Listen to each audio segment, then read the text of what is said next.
the chains, unleash the fury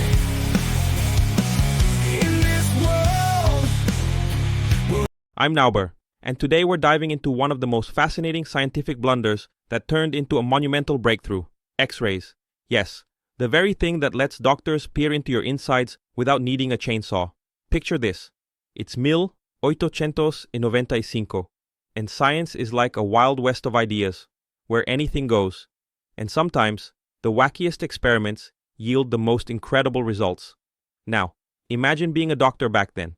Your most advanced tool is a stethoscope, and your surgical kit looks like it belongs in a horror film. Suddenly, you hear about a tube that can light people up from the inside. Sounds like something out of a Jules Verne novel, right? But this was reality, where medicine still thought leeches were a great idea for a headache. Our adventure begins in a place where you'd least expect a scientific miracle: Montreal.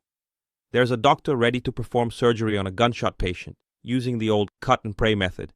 But then, like a plot twist in a mystery novel, an accidental discovery swoops in to save the day. How did this happen? Well, let's rewind the tape and meet the mastermind behind it all. Enter Wilhelm Röntgen, a German physicist with a penchant for turning mundane lab work into groundbreaking discoveries. He wasn't the type to settle for ordinary. He was the kind of guy who'd look at a vacuum tube and see potential, not just a fancy paperweight. And so, in his lab, imagine a cross between a mad scientist's den and a Victorian parlor, Röntgen stumbled upon something extraordinary. Tinkering with Crookes tubes, which are essentially early versions of lightsabers minus the cool sound effects, Röntgen noticed a peculiar glow on a nearby screen. Picture this.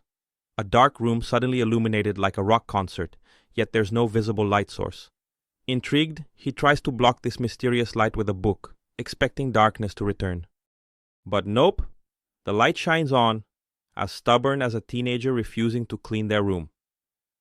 Here's where it gets even more intriguing. This discovery happened at a time when the concept of electrons was still as foreign as the idea of smartphones to Victorians. They were dealing with invisible forces without fully understanding what they were, like trying to play a board game with missing pieces and no rulebook. So, what does Röntgen do next? He decides to conduct a real test, and who better to volunteer than his wife? Yes, he convinced her to place her hand in front of this mysterious light, capturing the first X-ray image ever. The result? A skeletal hand, adorned with a wedding ring that looked eerily like something out of Mordor. Talk about an unexpected family photo! This incredible discovery catapulted Röntgen into the limelight. Overnight, he became a scientific rock star, the guy everyone wanted to be. He won the first Nobel Prize in physics, while other scientists, like Crookes, were probably shaking their fists at the sky, wondering why they hadn't stumbled upon this marvel themselves. And here we are today, benefiting from a discovery that revolutionized medicine and science. X-rays aren't just for doctors. They've even played a part in unraveling the mysteries of DNA. Imagine that. A happy accident leading to a domino effect of scientific advancements. So, if you're as amazed by this story as I am, don't just sit there. Hit that like button, subscribe, and drop a comment below saying X-ray vision for the win. And if you weren't impressed, perhaps you're secretly an android from a parallel universe where X-rays don't exist. Until next time, keep questioning the world around you. Who knows what you'll discover?